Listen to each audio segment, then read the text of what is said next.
Entonces, para esto, pues nos quedamos en la última clase en la parte de los sofistas, que los sofistas vienen a ser una corriente importante de pensamiento, eran los maestros de la ciudad, pero tenían algo muy importante, generan un gran descontento entre los griegos porque ellos cobraban por sus enseñanzas.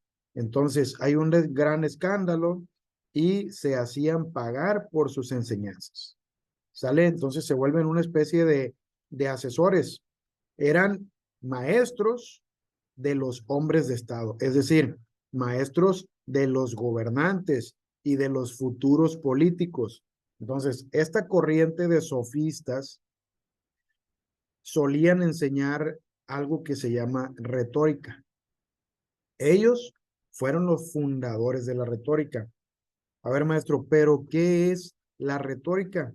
Bueno, es el arte de convencer a través de razonamientos falaces. ¿Y qué es falaces? Pues falaces como tal viene de falacia, que es un argumento que es engañoso, que es defectuoso y al parecer es válido, es convincente, pero en realidad no es válido. ¿Sale? Hay muchos tipos de falacias, pero todas comparten el mismo objetivo. ¿Cuál es el objetivo de una falacia? Apelar a las emociones, a los prejuicios y a las suposiciones erróneas en lugar de presentar un razonamiento que sea de verdad sólido y lógico. Es decir, en este momento de la historia estamos viviendo también una guerra de falacias, una guerra de mentiras en los medios. Desde que vemos en los medios algunas noticias que carecen de lógica, como algunas como si el tren Maya se construye, el mar, que es hoy cristalino, toda la zona de Cancún, Yucatán, toda esa parte que ya tiene un color muy bonito, si se construye, el mar va a cambiar de color. Y mucha gente se cree esos tipos de falacias. Otra falacia que vivimos actualmente también es cuando se estaba construyendo el aeropuerto, el Felipe Ángeles, decían que una de las torres, la torre de control, estaba inclinada y de hecho un ingeniero de mucho prestigio hizo un estudio a través de la imagen y dijo, sí, sí está chueca. Ni siquiera 1 grado tenía de chueco. Pero, mientras tanto, la noticia ya fue avanzando durante mucho tiempo y hubo mucha gente que se la creyó. Cuando se desmiente, se difunde muy poquito esa noticia y por lo tanto mucha gente se queda con la idea de que sí estaba chueca o que el mar va a cambiar de color. Es decir, con la mentira, ¿sale? Entonces, la escuela de la política sucia, pues en parte viene de esta parte de la historia de los sofistas, que eran grandes filósofos, pero que enseñaban una retórica, argumentos falsos. Entonces, sin embargo, por ejemplo, dice, sería totalmente falso ver a los sofistas simple y sencillamente como maestro de falsedad. Su interés por las formas lingüísticas les condujo a analizar el lenguaje, estudiar las figuras, su interés por penetrar en los problemas de la lógica y preparar las vías del pensamiento. Es decir, pues fueron muy astutos para poder comunicarse, fueron muy astutos con las palabras, lo estudiaron, crearon las figuras retóricas para poder suavizar en muchas ocasiones cosas y que no se vieran tan escandalosas, ¿sale? Entonces, hay que penetrar en los problemas de la lógica y preparar las vías para el pensamiento lógicos. Sus argumentos por falsos que parecieran, dice, en tantas ocasiones también requerían una respuesta. En algunos de los más destacados casos de sofistas fueron Protágoras y Gorgias. Entonces, a ver, sofistas, en resumen, eran maestros que provocaron un escándalo porque cobraban por sus enseñanzas a los políticos o a los hombres de Estado. Su técnica era convencer a través de razonamientos que eran falsos o falaces. Dos de sus principales impulsores y sus más grandes y destacados filósofos fueron Protágoras y Gorgias. Ya está. ¿Sale? Entonces, eso es lo que tenemos que tener claro hasta este momento. Y luego vienen las escuelas helenísticas. ¿Cuáles son las escuelas helenísticas? Bueno, hay, para empezar, dos importantes. La escuela fundada por el filósofo Epicúreo, que le llamaban la escuela de los epicureos, que era su filosofía, buscaba la felicidad por medio del placer. ¿Sale? Y dice, para Epicuro, el placer es la ausencia del dolor, y afirmaba que los hombres estaban destinados a buscar el placer. Suena lógico. Placer es quietud, placer es contemplación, placer es ataraxia y es imperturbabilidad. ¿Sale? Que no seamos perturbados, molestados. Entonces, ese es como tal el medio para alcanzar la felicidad, el placer. ¿Sale? Epicureo es quien propone esta parte. Entonces, había otra corriente de pensadores en la escuela helenística que decían que eran los estoicos y que se dieron en Atenas en el siglo III, y en esta parte la doctrina de los estoicos estaba basada en el dominio y control de los hechos, las cosas y pasiones que perturbaban la vida. Entonces, se valían de la valentía, de la razón y del carácter. Entonces, a ver, aquí iniciamos con una corriente en la que si yo domino y controlo las cosas que van a suceder, los objetos y las pasiones que perturban mi vida, yo voy a tener un poder mental y una estabilidad mental que me puede permitir a mí ser feliz. Entonces, ¿cómo? Pues a través de la valentía de enfrentar ciertos problemas y tener carácter, un carácter personal. Entonces, una escuela estoica actualmente es utilizada mucho como recurso por muchos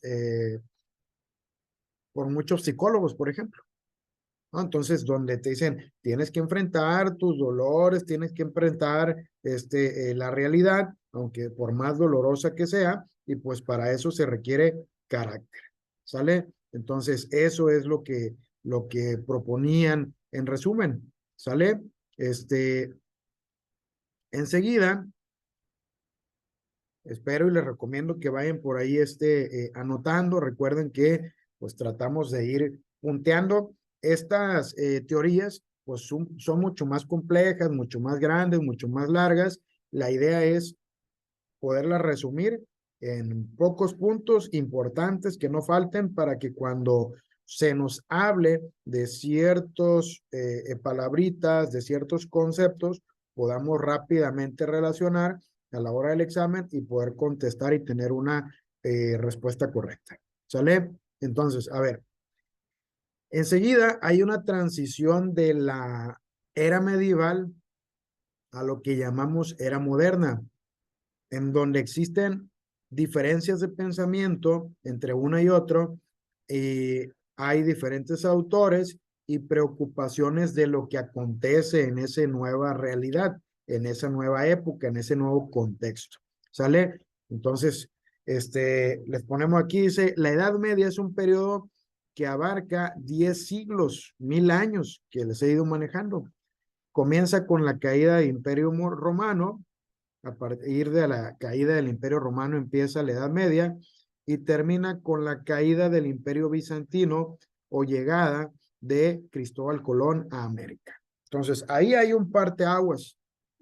Cae el Imperio Romano en su momento, sí, inicia a partir de ahí lo que es la Edad Media, y después de 1000 años, 10 siglos, en el Imperio Bizantino, o cuando llega Cristóbal Colón a América, a las Bahamas, en ese momento es cuando se dice, yo creo que a partir de aquí empiezan a pasar cosas completamente distintas, completamente diferentes, porque debemos saber también y tener muy en claro que no es como que de un día a otro Cristóbal Colón haya dicho, oye, vamos acabando con la Edad Media. A partir del día de mañana que descubra América, que lleguemos ahí a las Bahamas, vamos a nombrarle Edad Moderna. No, simplemente se estudian los hechos hacia atrás y los más contemporáneos son los que dicen, oye, ¿te fijas que a partir de aquí hay ciertos hechos que ya empiezan a cambiar radicalmente y que ya no son los mismos? El poder de los romanos o el poder de los reyes católicos ya no es el mismo. Entonces, a partir de este hecho, empieza a cambiar. Entonces, nosotros aquí en el futuro, después, muchos años después, juzgamos hacia atrás. ¿Cómo va a pasar con lo que estamos viviendo actualmente en México? Que actualmente hay mucho revuelo, sin embargo, más adelante también vamos a juzgar hacia atrás, ¿sale? Y vamos a nombrar periodos históricos también. Seguramente a sus hijos, a sus nietos, les van a preguntar y les van a decir, oye, pregúntale a tu abuelito, que ahorita están jóvenes todos, pregúntale a tu abuelito, a tu abuelita, que si a él le tocó que estuviera Peña Nieto o Andrés Manuel López Obrador en la presidencia, cómo eran en ese tiempo, y les van a ir a preguntar, ¿sale? Porque hay cambios radicales que se están dando actualmente. Entonces, eso pasó. Y dice, la Edad Media es considerada como la era cristiana o edad oscura, porque afirma que no hubo avances científicos ni tecnológicos, tampoco se continuó con el pensamiento filosófico de los griegos. El pensamiento y la cosmovisión, la visión del cosmos, el conocimiento del cosmos, se redujo a la religión cristiana. Sin embargo, esta afirmación no es del todo cierta, porque no es ni blanco ni negro, hay tonalidades del todo, no es tan tajante, la verdad, no es absoluta. Pues a pesar de la censura y persecución por parte de la iglesia en contra de todo tipo de conocimiento que no fuera de la fe cristiana, fue imposible que durante 10 años no hubiese aparecido pensadores o filósofos que aportaran algo. En esta guía solo revisaremos dos para efectos del examen. Vamos a ver a San Agustín y a Santo Tomás de Aquino, que corresponden a la Edad Media. ¿Sale? Entonces, a ver, ¿quién es San Agustín?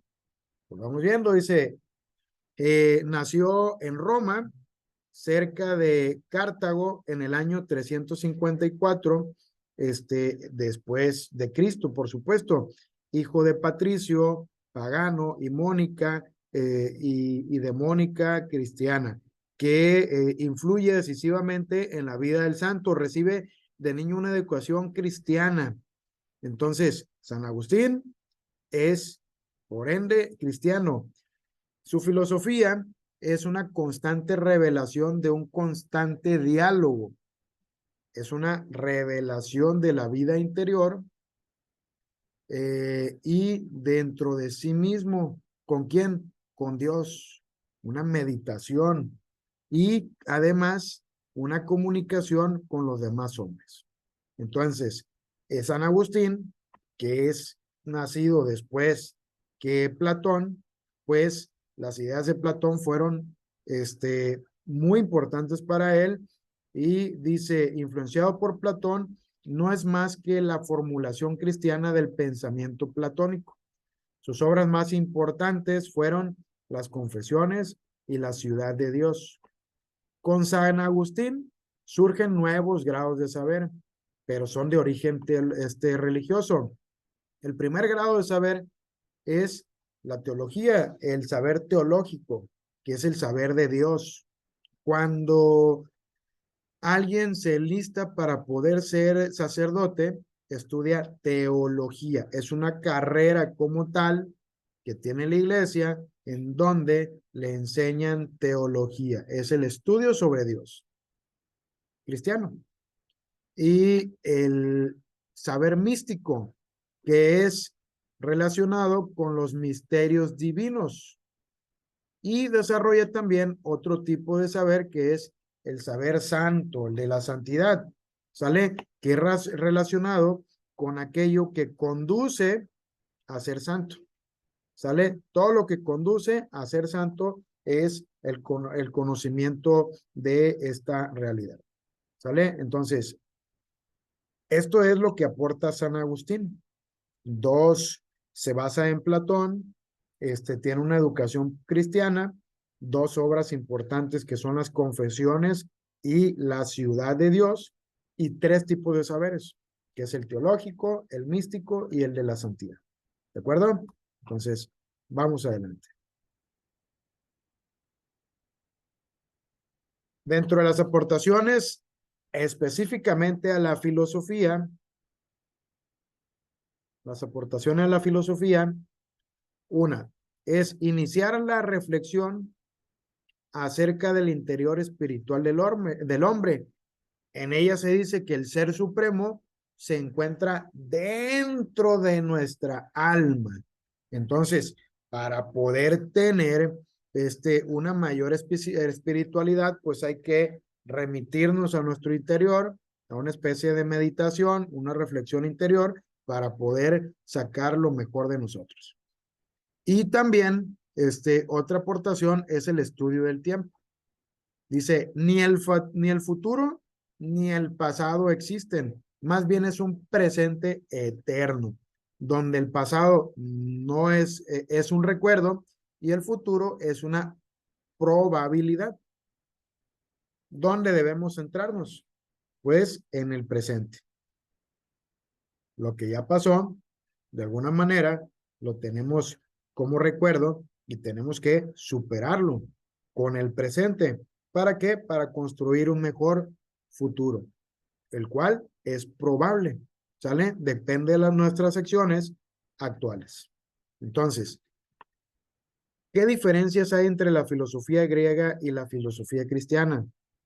Una, el medio de alcanzar la verdad en la filosofía griega es la razón. Entonces, para los, para los griegos, la verdad se alcanza a través de la razón.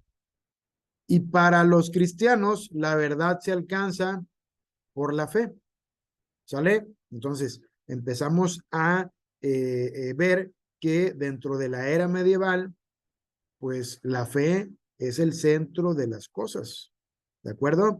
Ahora, el fundamento del saber en la teología cristiana es la fe y el fundamento del saber en la filosofía griega es la razón. Griegos, la razón. Antiguos griegos, la razón.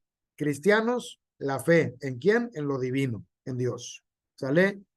Y decía San Agustín, reza como si todo dependiera de Dios. Trabaja como si todo dependiera de ti. Bueno, se escucha bonito, está padre, pero pues es la aportación que tiene San Agustín, que también no es ni negro ni blanco, porque hay tonalidades medias entre esos colores, ¿sale? No vamos a solamente quedarnos con una en total, ¿sale? Por su parte, Santo Tomás de Aquino, que nació cerca del pueblo de Aquino, cerca de Nápoles, en 1924 o 1925. Santo Tomás de Aquino se ve influenciado por Aristóteles. Su principal obra se llama Summa Teológica y fue una obra que fue dirigida a la enseñanza de los frailes dominicos. ¿Cuáles son las principales aportaciones ahora de Santo Tomás de Aquino? Bueno, los grados de abstracción. Domina así el momento ascendente de la inteligencia que llega al saber de la santidad por inmediaciones de la física. Entonces, esta es la parte de la acción de Santo Tomás, ¿no? Y dice, nuestra inteligencia profundiza paulatinamente al ser, primero en sus cualidades sensibles y cambiantes, que son los fenómenos físicos o la física misma, después en su cantidad, lo puramente cuantitativo en las matemáticas, y por último, sus esencias y propiedades, que es el saber ontológico. Gracias a esto se logra fundamentar un ascenso del alma humana hacia la realización de la fe y del amor. Entonces, tenemos que nuestra inteligencia profundiza al ser, en primer lugar, con cualidades sensibles y cambiantes, después con cantidad y por último con las esencias y propiedades. ¿Sale? Estos son los grados de abstracción que maneja Santo Tomás de Aquino. Y dice, a ver, y en cuanto al saber teológico, Santo Tomás de Aquino se basa en lo que es la revelación y la fe. ¿De qué? Pues de lo divino. Entonces, hay un saber teológico que es natural. Nosotros conocemos de Dios de manera natural, porque sentimos una cosquillita, según dice, del por qué somos así, de dónde venimos, quién es nuestro padre, quién es nuestra madre, cuándo se habrá originado el hombre, cómo se originó. Entonces, esto nos hace también hacer muchas preguntas y que tenemos esas respuestas en muchas ocasiones que no son factibles de poder comprobar del todo, pero sí, eso es un saber teológico natural. Y dice, en efecto, el conocimiento de Dios se obtiene a través de la actividad racional. ¿Sale? Entonces, pensamos, ¿cómo es que pueda existir Dios? ¿Qué pudo hacer? Y Santo Tomás de Aquino domina este saber teológico y el conocimiento que tenemos acerca de Dios a través del entendimiento. Tuvo que haber una persona, algo, un ente que nos creó, por lo tanto Dios existe. ¿Sale? Algo de eso. Y dice, es mucho más hermoso iluminar que simplemente brillar. De la misma manera, es más hermoso transmitir a los demás lo que se ha contemplado que solo contemplar. Entonces, en esto, lo que hay que hacer y a lo que invita es a compartir el conocimiento, ¿no? Transmitirlo como tal. Enseguida viene una parte en la que ya se rompe en la historia hacia la modernidad, después de la Edad Media, ya existe un renacimiento, un rompimiento con esa Edad Media, con ese pensamiento puramente dirigido a Dios, y el paradigma cambia. Hay preocupaciones antropocéntricas por parte de René Descartes, de Bacon y Maquiavelo. Dice, el Renacimiento es una época que vuelve la cara al mundo clásico. ¿Cuál es el mundo clásico? A lo que son los filósofos antiguos de la Grecia antigua. ¿Sale? Entonces, después de 1000 años, existe una necesidad de poder remitirnos a esa época clásica. ¿Sale? Donde estaban los griegos antiguos, los filósofos, esos que tenemos muy claros en mente, que nos imaginamos en la mayoría de las veces barbados, con una túnica, cabellos largos y enchinados, y en las calles platicando y dando a conocer lo que ellos tienen para compartir de sus reflexiones, ¿no? Entonces, Petrarca imita a Cicerón y quiere leer a Homero en aquella lengua griega que nunca alcanzó a aprender del todo. Miguel Ángel dirige excavaciones en búsqueda de monumentos y estatuas clásicas. Entonces, aquí grandes artistas de la época del Renacimiento y grandes pensadores, Cosme de Medici establece la Academia en Florencia, en buena parte dedicada a recibir las enseñanzas de Platón. Así entonces el Renacimiento se vuelve la mirada a la cultura de los griegos antiguos, a los grecolatinos, ¿sale?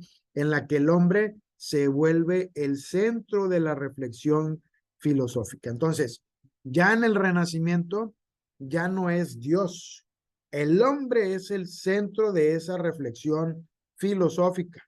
A esto se lo conoce, pues, como antropocentrismo, ¿sale? Entonces, el hombre es el centro del estudio, del conocimiento, el centro del saber también. Ya no estudiar a Dios como en la Edad Media, sino al hombre. A esto se le conoce como antropocentrismo y el Renacimiento constituye un movimiento cultural que se inicia en Italia a finales del siglo XIV y se propaga por Europa en los siglos XV y XVI. ¿Sale? Entonces, los más grandes artistas de la época del Renacimiento son italianos.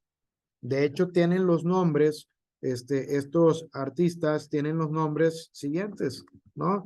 Rafael, Miguel Ángel,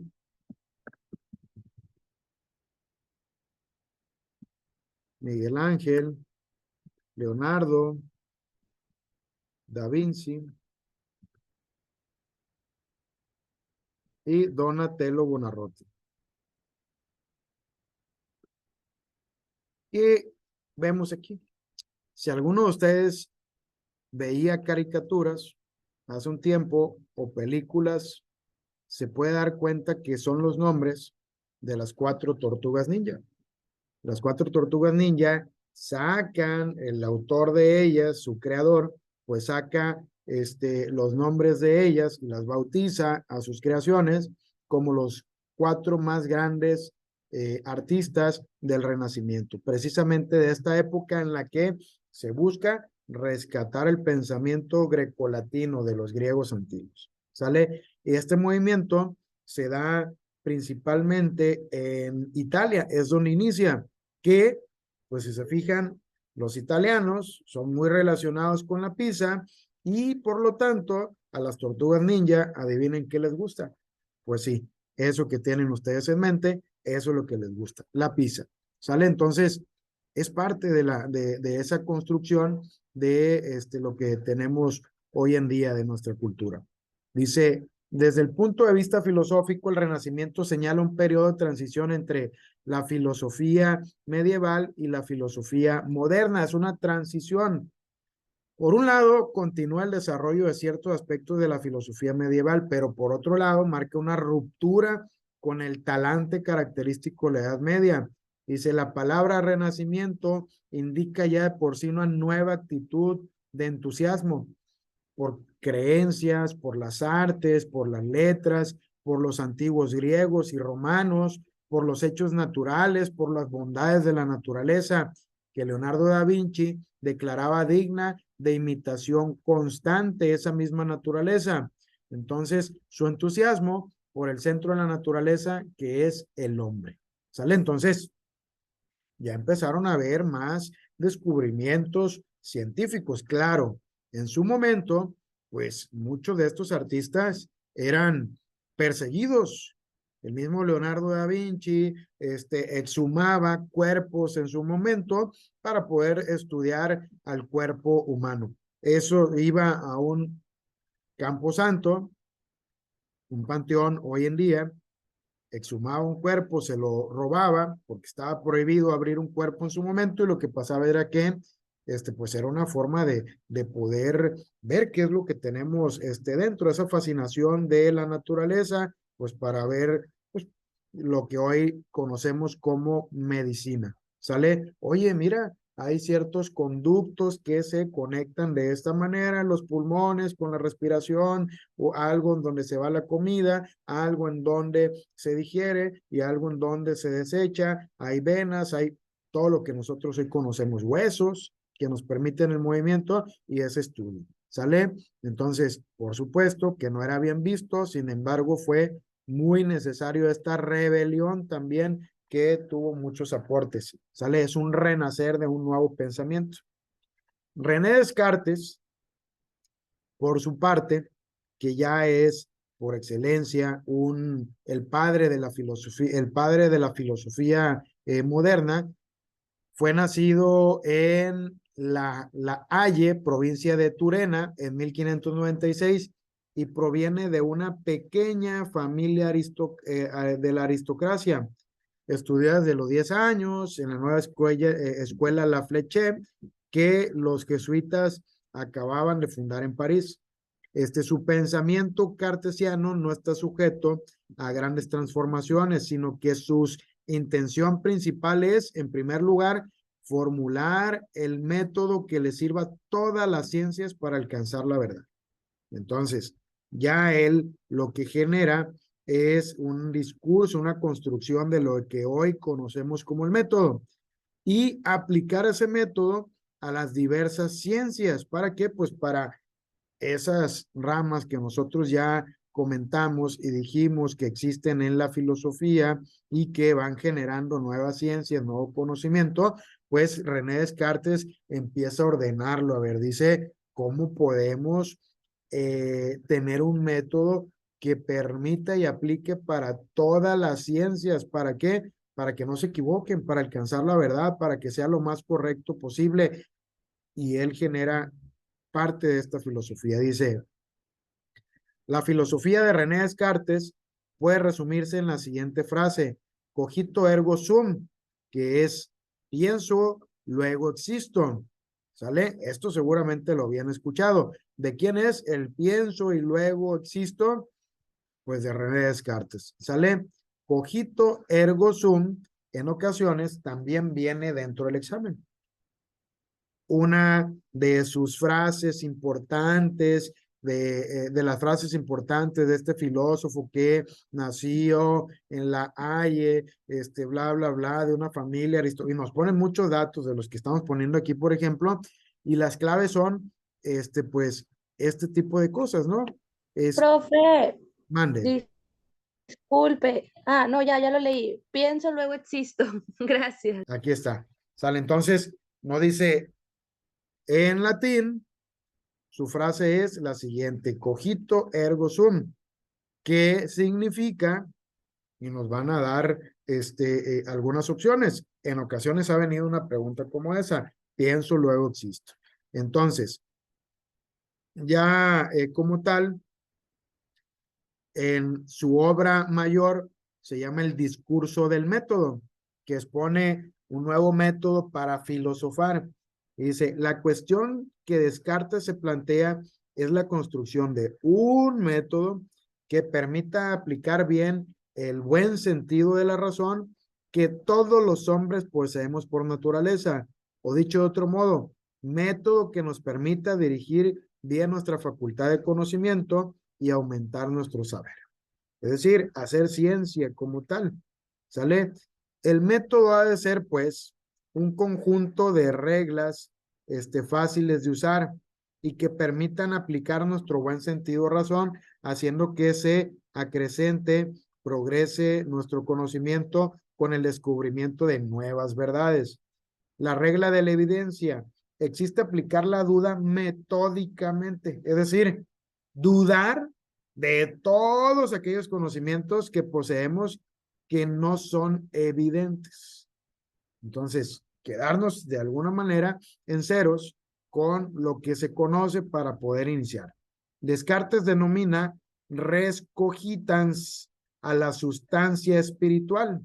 A ver, entonces, ¿qué es la res cogitans? Es la sustancia espiritual de René Descartes.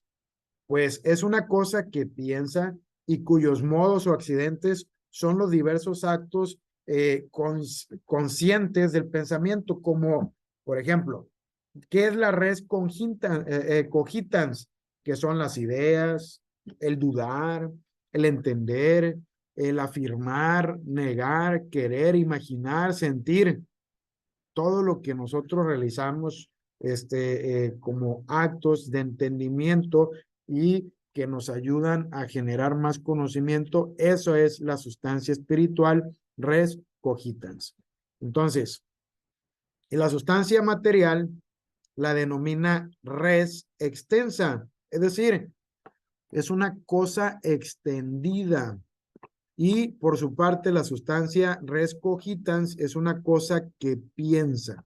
¿Sale? Entonces, por un lado, la cosa que piensa, res es cosa, y la res extensa, la cosa extendida en el espacio. ¿Sale? Ahora, en esta cosa extendida en el espacio, cuyos modos o accidentes son tanto las diversas figuras geométricas que la materia puede adoptar como sus movimientos en el espacio. Ya aquí ya estudia y denomina a la materia la res extensa. Por estas aportaciones y esta nueva forma de filosofar, René Descartes es considerado como padre de la filosofía moderna. En 80% de las ocasiones que preguntan por René Descartes, lo mencionan como el padre de la filosofía moderna. ¿Sale? Entonces, hay que tenerlo por ahí. Notita, René Descartes, padre de la filosofía moderna, res cogitans, cosa que piensa, res extensa, cosa extendida. La primera habla de la sustancia espiritual y la segunda de la sustancia material. ¿Sale? Esta que está aquí. Ahora, nos vamos a la siguiente.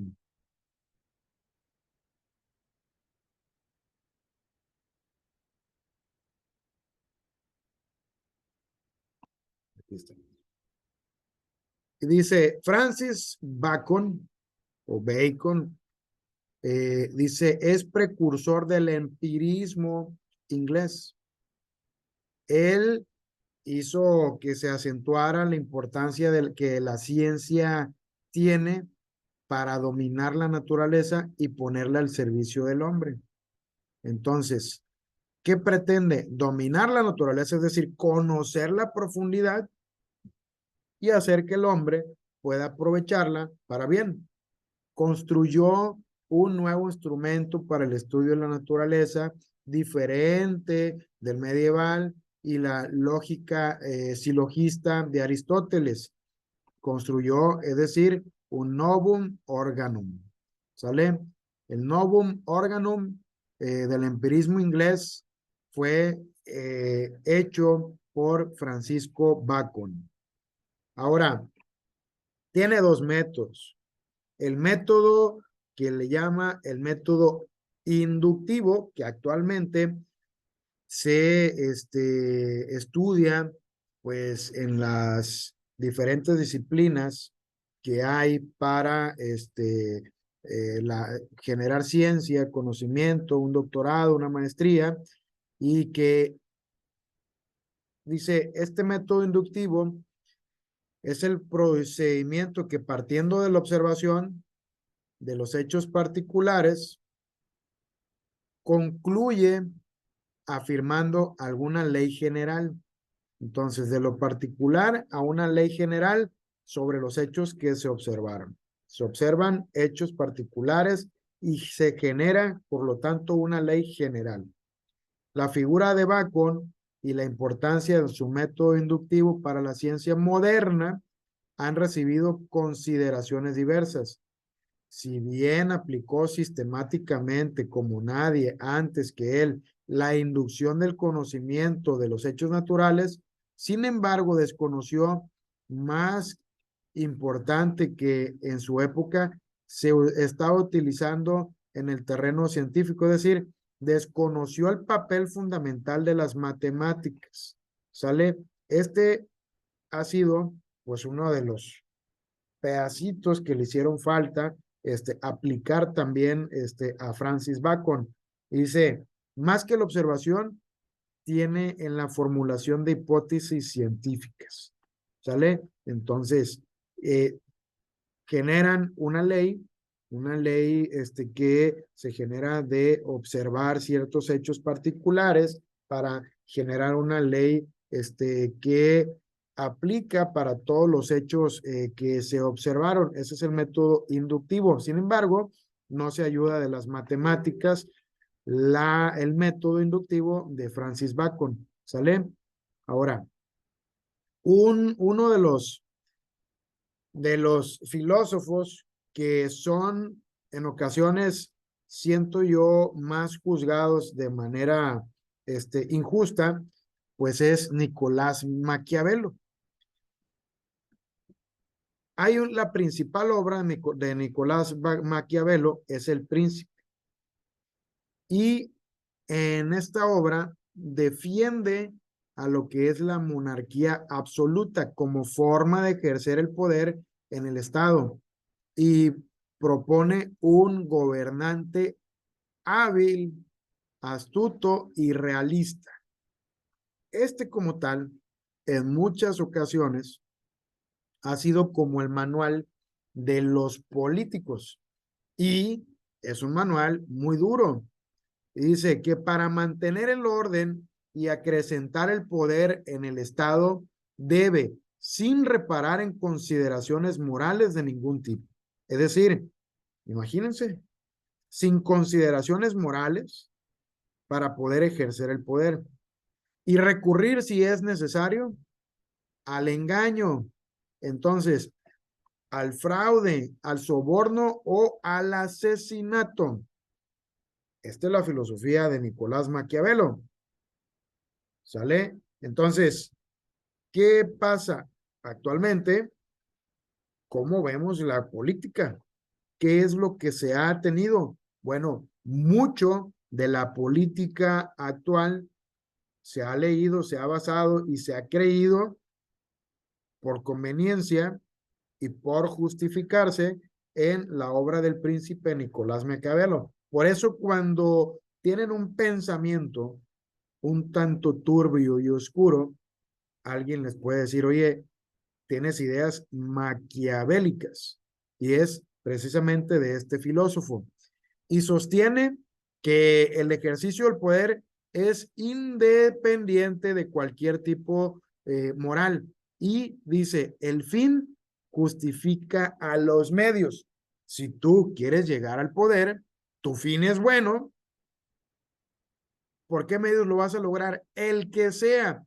Si tienes que matar, sobornar, hacer fraude, engañar, es algo válido.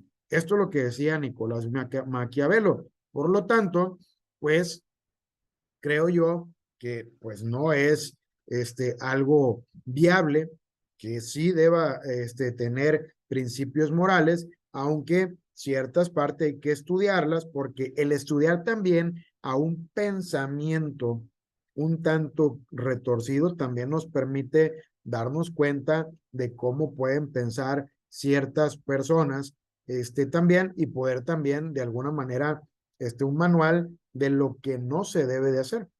¿Sale? Ahí va.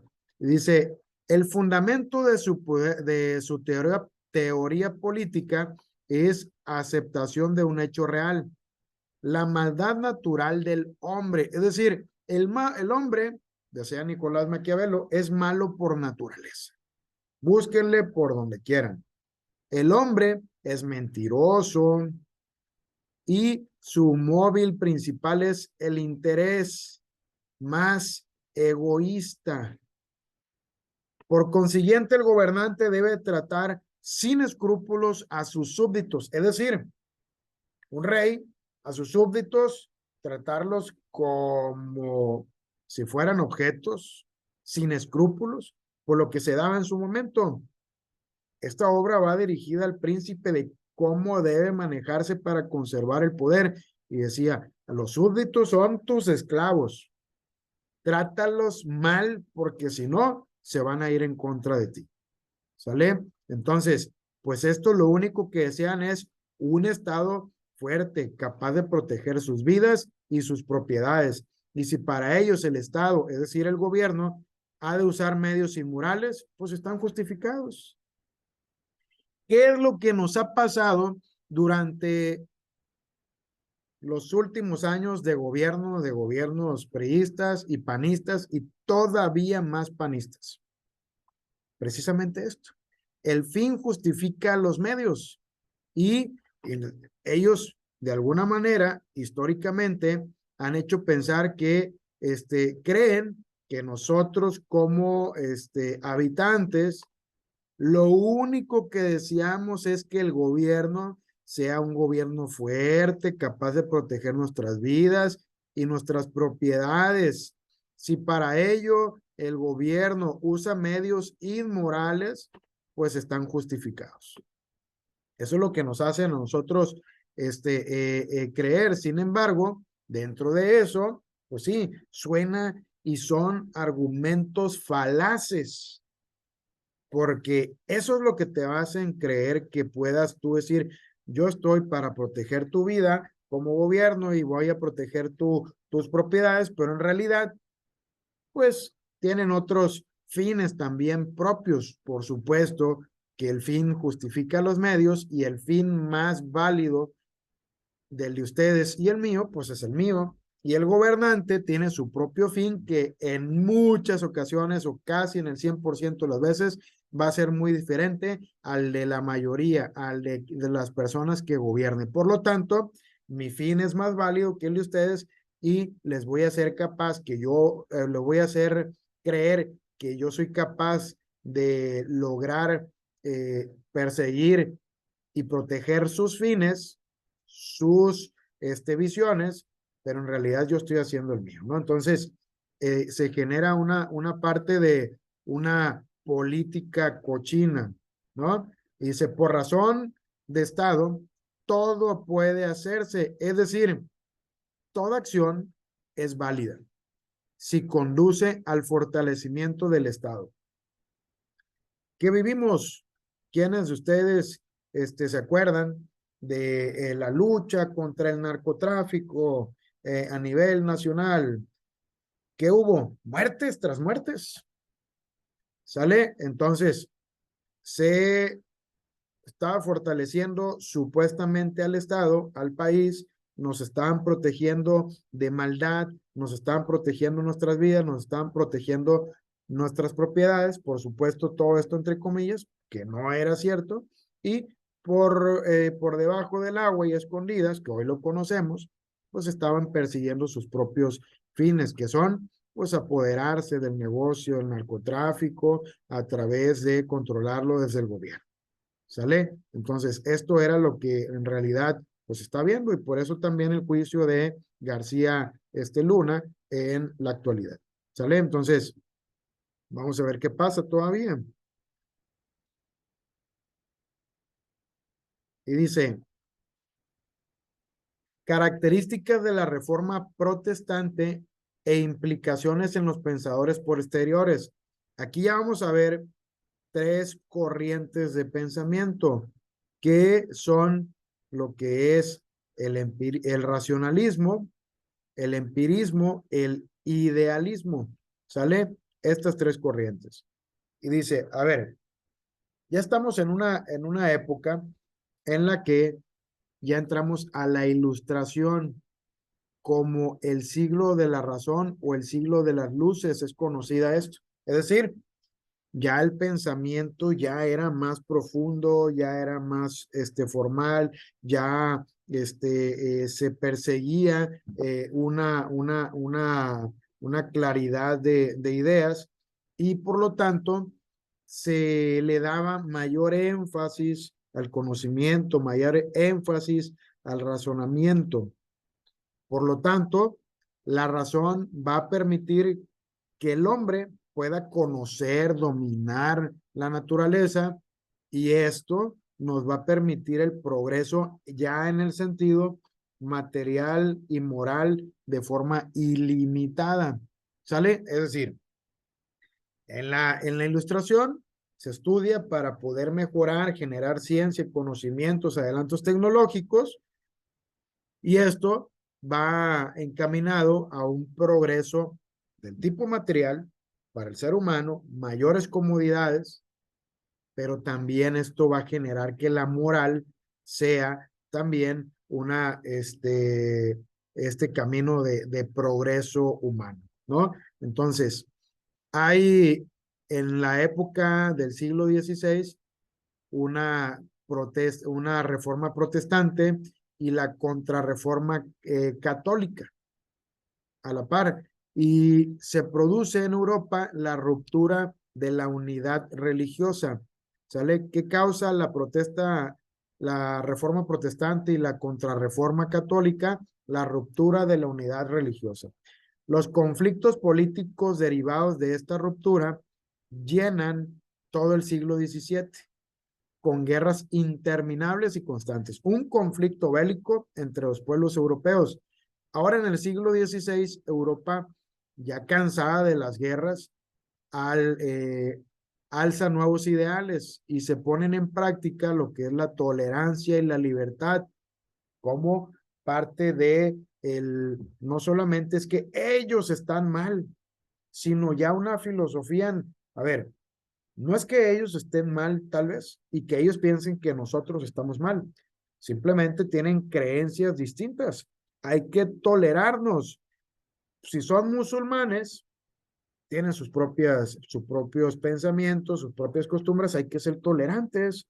Tal vez podamos aprender algo de ellos. Si son católicos, si son cristianos, si son mormones, si son testigos de Jehová, bueno, hay libertad de pensamiento y hay que tolerarnos. No solamente querer, se traía una viadita del tipo más o menos de conquista, en donde te voy a imponer mi pensamiento, ¿sale? Y esto predominaba. Por lo tanto, hoy en día, pues sabemos que incluso en una multiculturalidad podemos contagiarnos y aprender cosas muy brillantes, las que a nosotros nos gusten y nos convenzan, ¿sale? Entonces, uno de los escritos pioneros en este sentido es la Carta sobre la Tolerancia. ¿De quién? De Luke, que define la convivencia pacífica entre las religiones y el liberalismo como ideología política. ¿Qué es el liberalismo? Defensa de la libertad del individuo en todos sus aspectos de vida.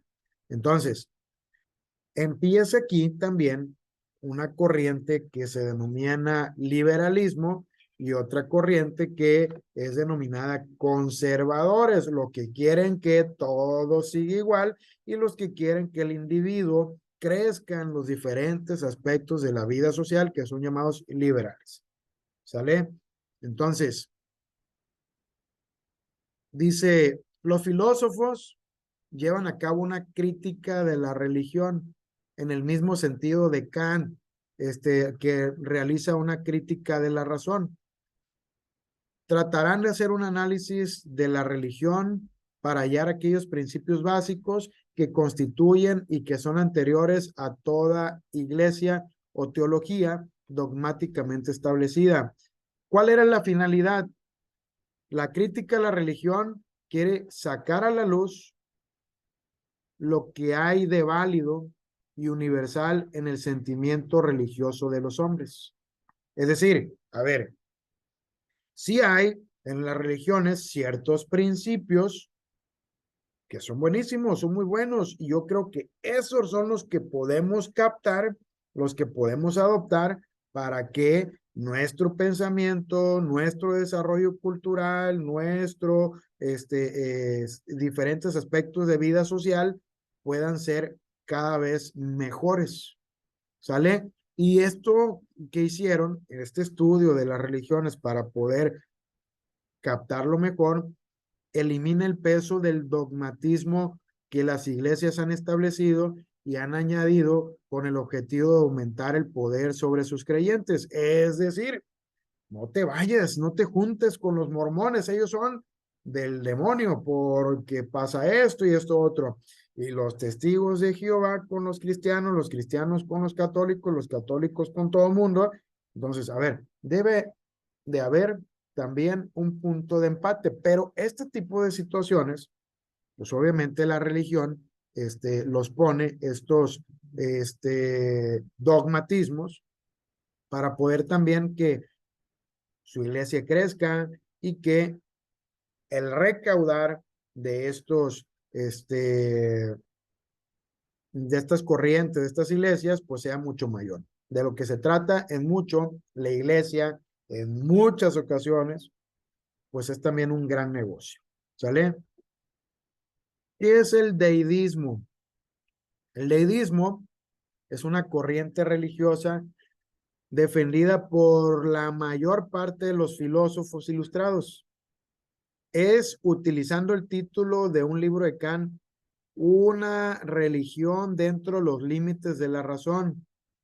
Es decir, una religión natural asentada en la naturaleza racional del alma humana, sin dogmas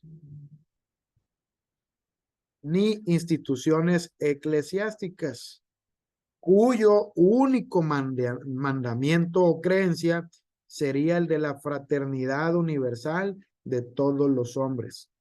Finalmente, si tu Dios o mi Dios o su Dios, el de ellos, el de ellas, cualquiera de los dioses, si es que existen, si existieran, pues cualquiera de los dioses en realidad buscara un bien, un bien común.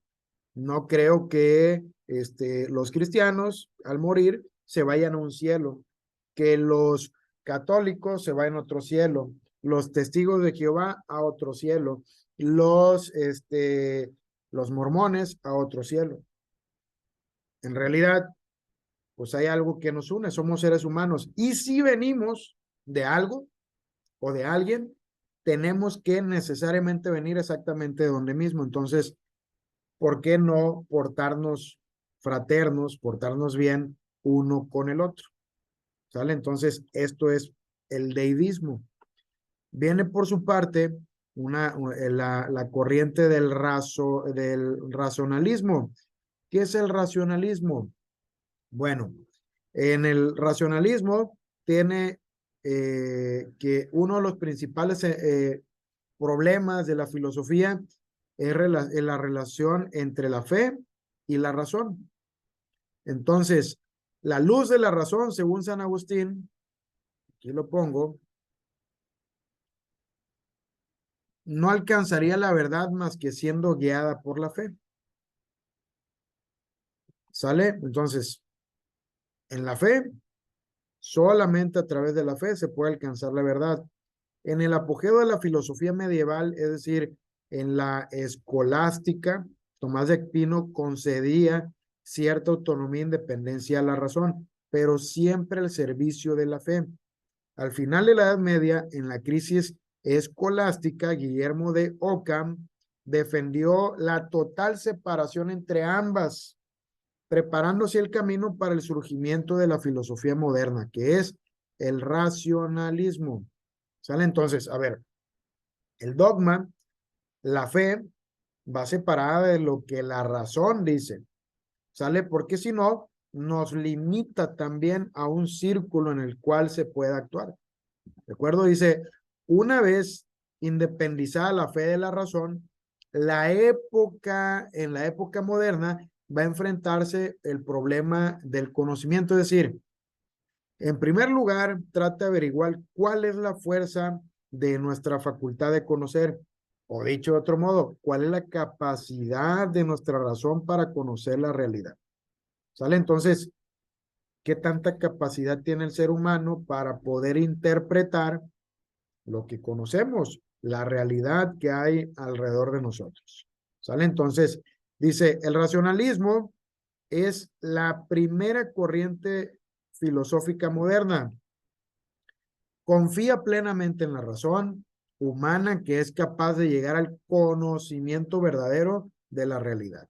Entonces, la razón humana puede llegar al pensamiento verdadero de la realidad. Nuestra razón posee ideas que no se derivan de la experiencia, es decir, posee ciertos principios cognitivos innatos.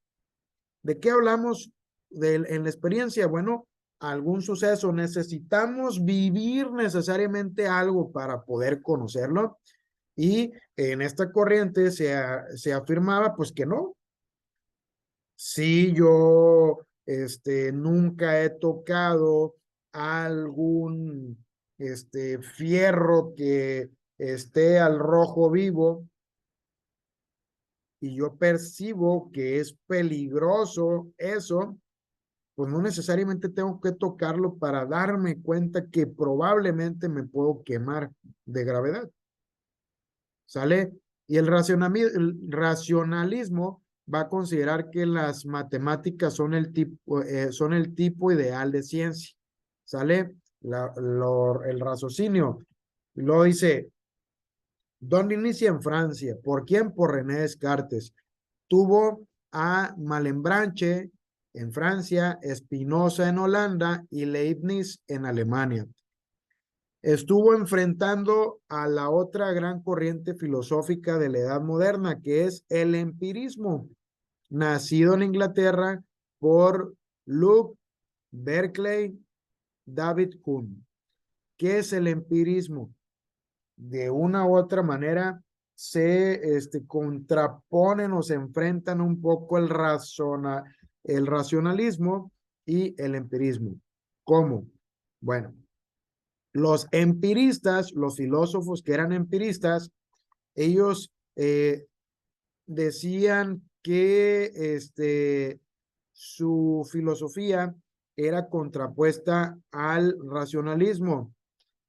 Tiene como modelo, mientras el racionamiento, tiene como modelo las matemáticas, lo que es el empirismo, va a tener como modelo el saber científico a las ciencias experimentales, en particular, a la física. ¿Sale? Ahí va. En sentido amplio, los empiristas son todos aquellos filósofos que se sostienen que nuestro conocimiento de la realidad comienza por los sentidos y por la experiencia. ¿Sale?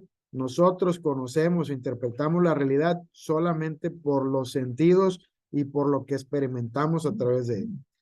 Y dice, en un sentido más restringido, se aplica el término empirista a aquellos filósofos ingleses que formularon una filosofía opuesta al racionalismo cartesiano, que son, en este caso, los filósofos que acabamos de mencionar aquí arribita.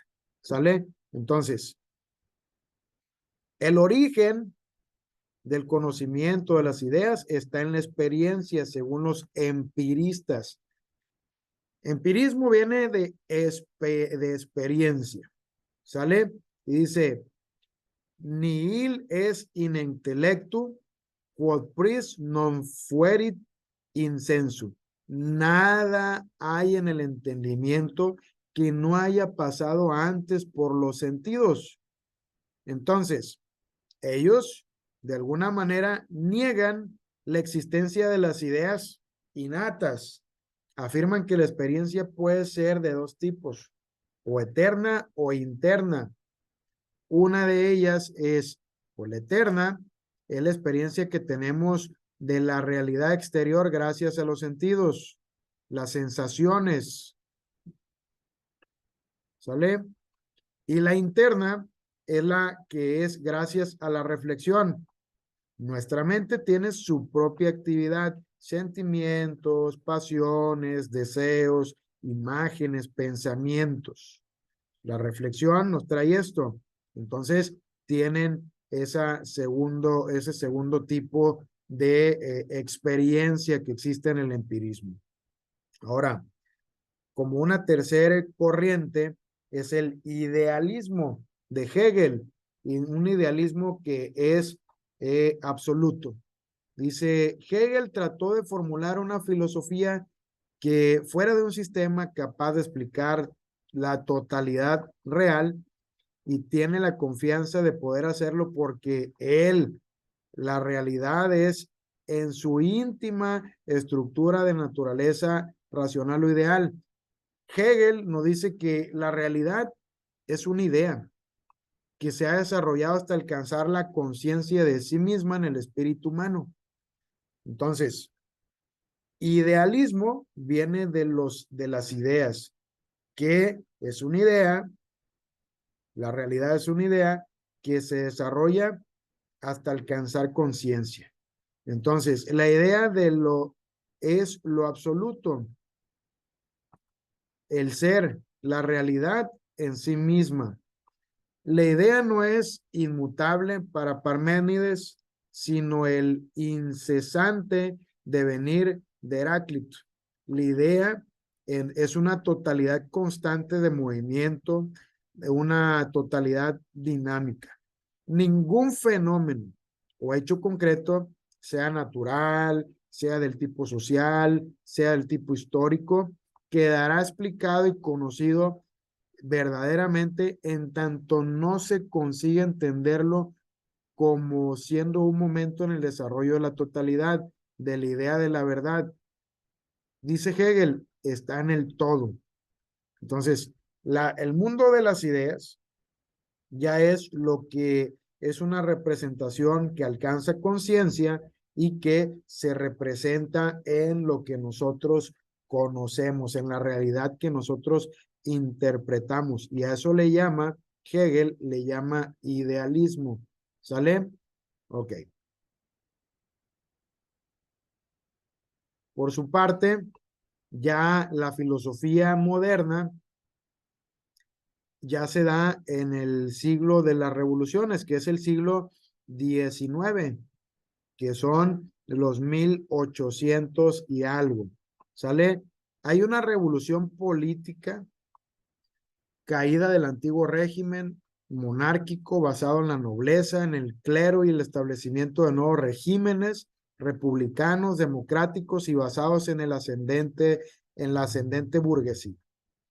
Y hay una revolución económica, que es una expansión de lo que es el industrialismo, que es otra época importante histórica, como un sistema productivo, y del capitalismo como un sistema económico de intercambio de bienes. Lo económico, ¿para qué? Pues para satisfacer necesidades, que es la economía, el intercambio de bienes para satisfacer necesidades del hombre. ¿Sale? Entonces, dice, el siglo del imperialismo, donde hay grandes cambios sociales, políticos, económicos, desencadena en que en dos guerras mundiales. La industrialización va en ascenso, es decir, lo que se crea a través de las máquinas, la industria va en ascenso, no el trabajo del hombre. Y la burguesía, que hoy conocemos ya con un concepto diferente, porque se crea en algún momento ese ente, se va convirtiendo, los industriales se van convirtiendo en lo que hoy conocemos como empresa. La burguesía se añade cada vez más de los medios de producción y el proletariado, que es la clase social más empobrecida. Entonces, la burguesía y el proletariado son dos de los protagonistas de esta parte de la historia, los ricos y los pobres. Surge un filósofo que viene en esta filosofía moderna, en estas revoluciones, que se llama Carlos Marx. ¿Por qué? Porque hay una lejanía entre lo que es los burgueses y el proletariado, que no son pobres, porque hay que hablar de términos.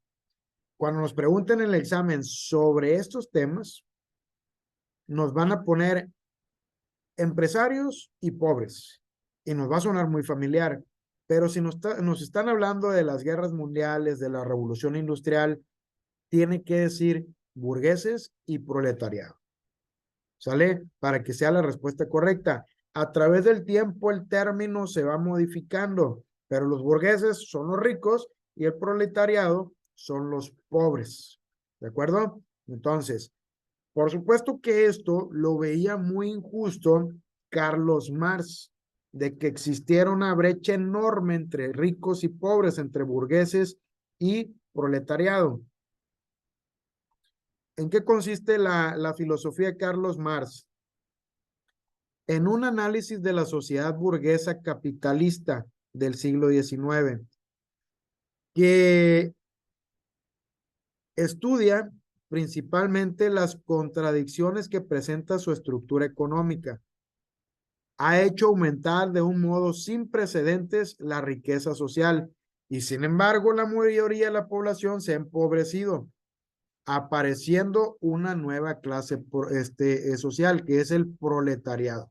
A ver, oye, ¿cómo es posible que hoy en día que tenemos mayores tecnologías, que podemos explotar la naturaleza de una mejor forma, de poder tener la capacidad de tener una mayor y mejor capacidad de satisfacer nuestras necesidades,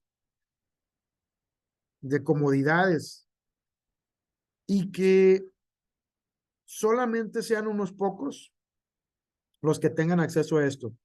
Y que contrario al pasado, en el que existía menos tecnología, menos avances, pues hay más pobres hoy en día que antes.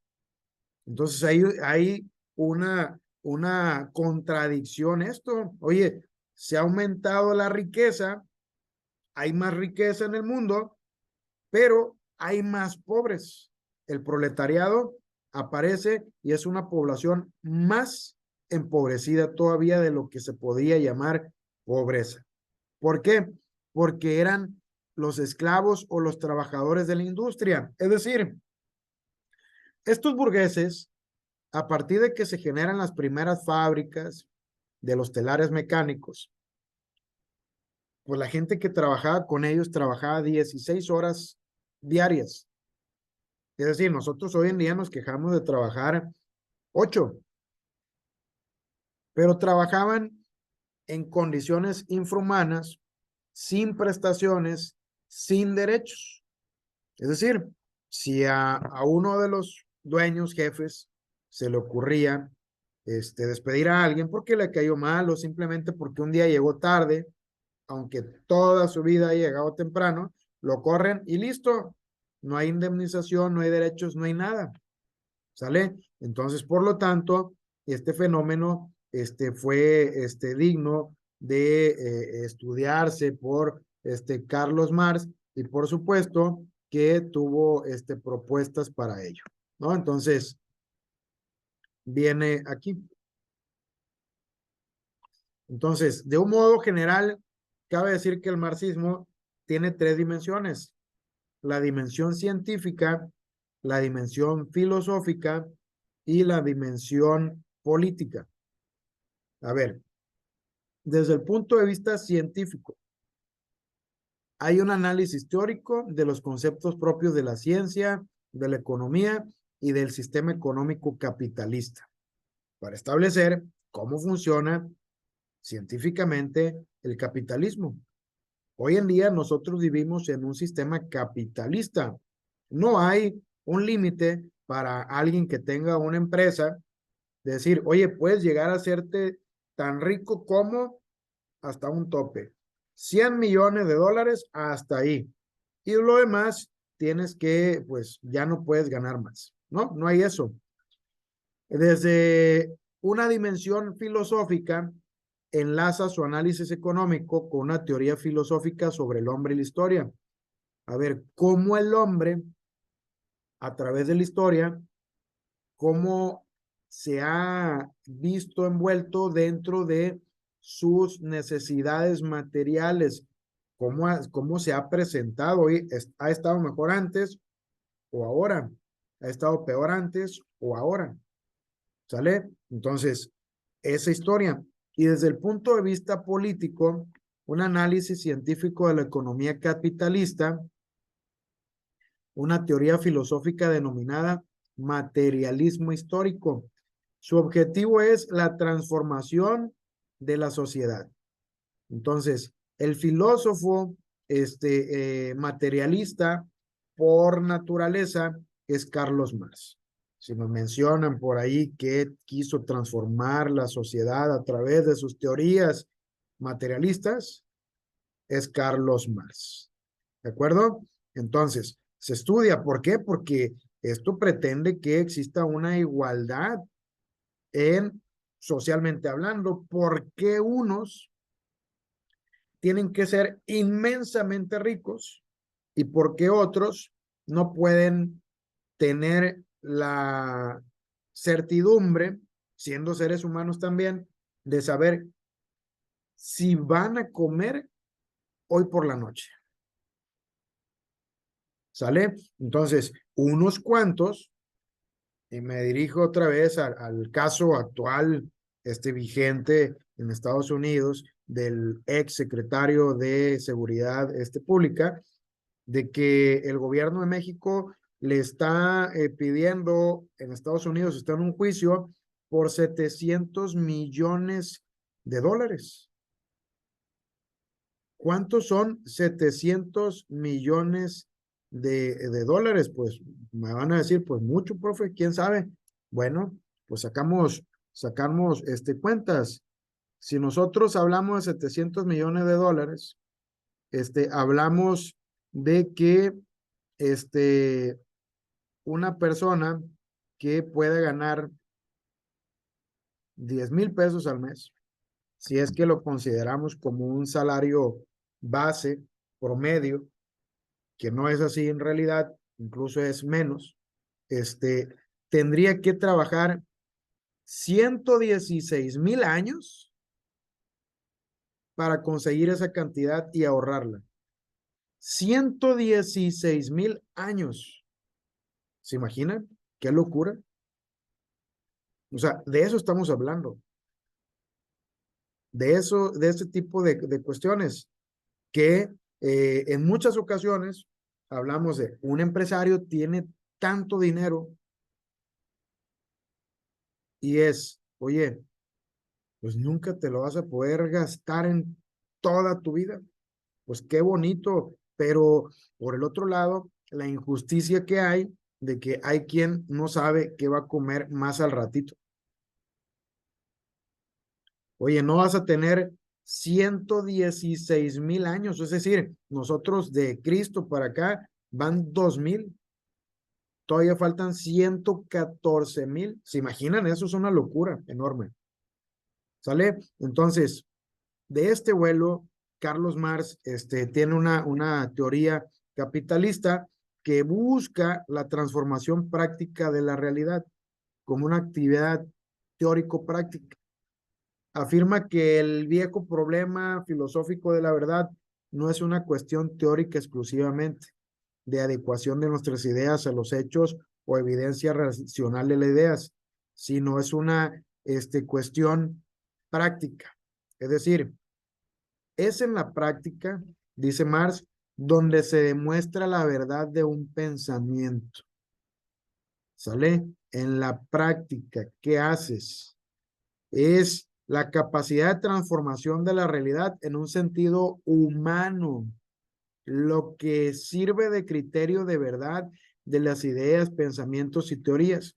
Oye, de nada nos sirve que un multimega millonario nos dé una plática de superación personal para a partir de eso generar una mejora social. Oye, qué bien, qué humilde este super mega millonario que vino a dar una plática. ¿Transformó la realidad con eso? Y se trata también de que sea la realidad social, ¿sale?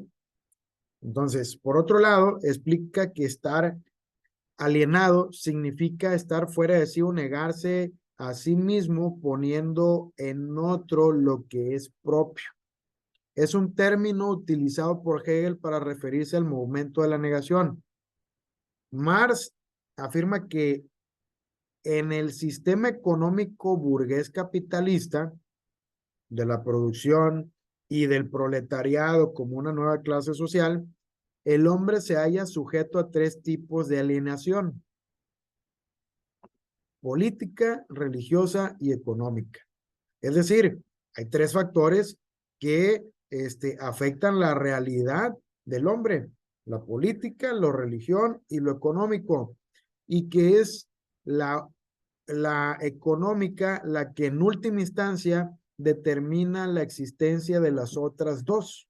Es decir, el sentido económico de lo que ustedes puedan tener acceso va a determinar también lo que es tanto su creencia religiosa como su creencia política. Es decir, la alineación política consiste que el hombre no reconoce las instituciones políticas del Estado como creación suya, sino que se alzan sobre él como un poder ajeno, las instituciones como un poder ajeno y extraño. Es consecuencia de que su funcionamiento está siempre al servicio de quienes dominan el plano económico. Fíjense nada más.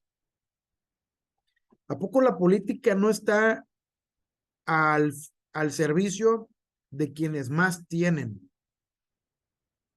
Se compran actualmente puestos económicos, se compran gubernaturas, se compran diputaciones, se compran, es decir, están al servicio de quienes dominan el poder económico. ¿Sale? Superar esta alineación pasa por superar el dominio explotación económica que unos hombres ejercen sobre otros. Es decir, oye, ¿por qué estamos así en este sistema político? Bueno, pues hay una serie de empresarios, como lo estamos viendo actualmente. Fíjense, Carlos Marx se adelanta mucho en el tiempo, pero actualmente se dice por una corriente de partidos como el PRI, el PAN, que ellos están con la sociedad civil, pero utilizan esta retórica mentirosa para llamarle sociedad civil a los burgueses, es decir, a los empresarios. Los empresarios están metiendo su dinero, sus intereses a esa cajita y lo que quieren es dominar la parte política. ¿Para qué? Para ejercer su poder sobre nosotros. ¿Cómo hemos estado durante los últimos años? Pues lo que dicen los ricos es lo que se hace.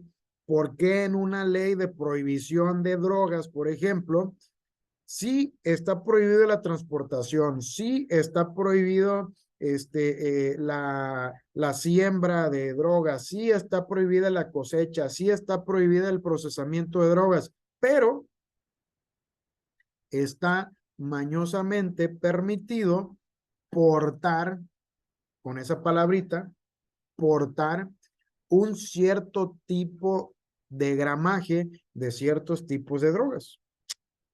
¿No es contradictorio esto?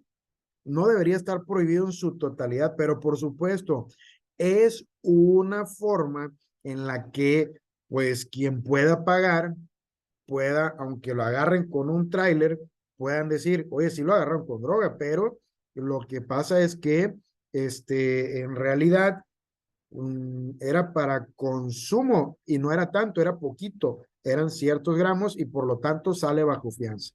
¿Sale? Quien paga puede ejercer poder también sobre otros.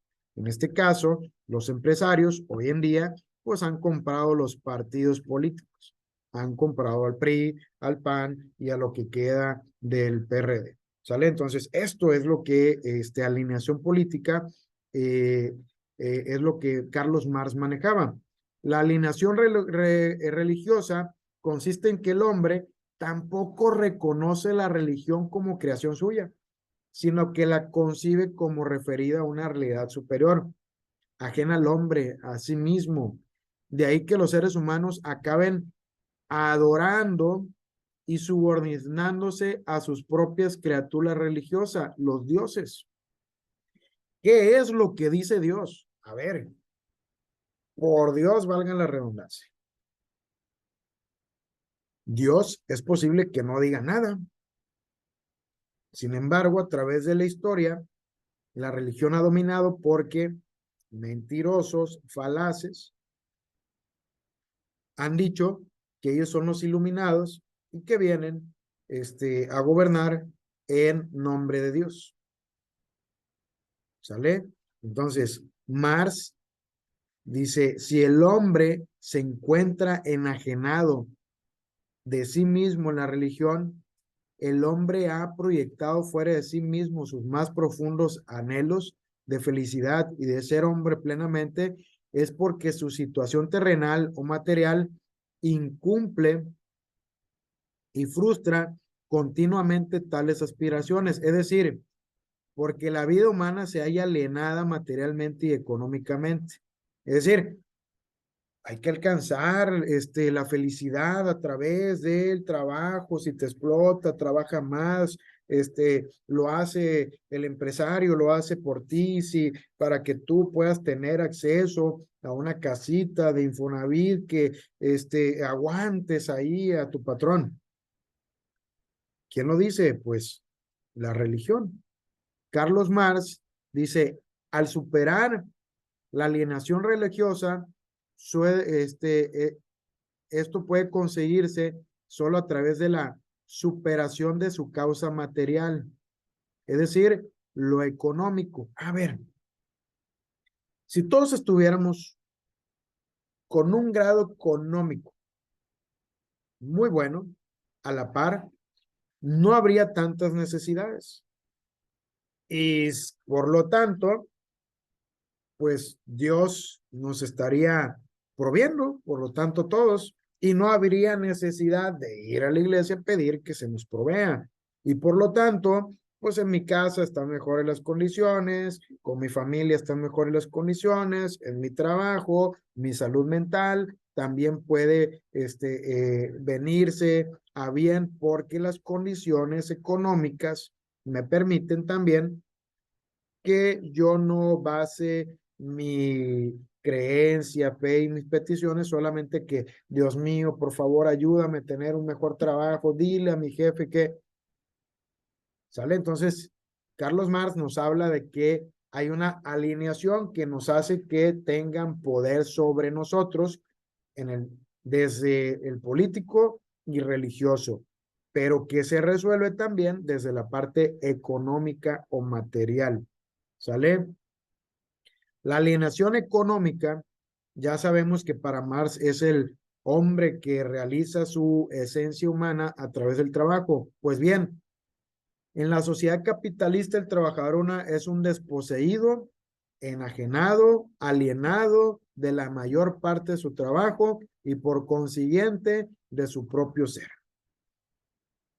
Para los capitalistas, pues somos unos esclavos. En efecto, el trabajador no recibe el producto íntegro de su trabajo, solo una pequeña parte en forma de salario. Lo que ustedes producen o que lo que se produce, por ejemplo, una mina para hacer más gráficos. ¿Cuánto saca el minero? ¿Cuánto arriesga su salud? ¿Cuánto merma también su salud? Porque trabajar en una mina merma necesariamente la salud por los gases que se encuentran dentro. ¿Cuánto saca y cuánto se le retribuye? El resto es la plusvalía con la que el propietario de los medios de producción, talleres, fábricas, etcétera, va formando capital. El capital, por tanto, no es sino trabajo alienado.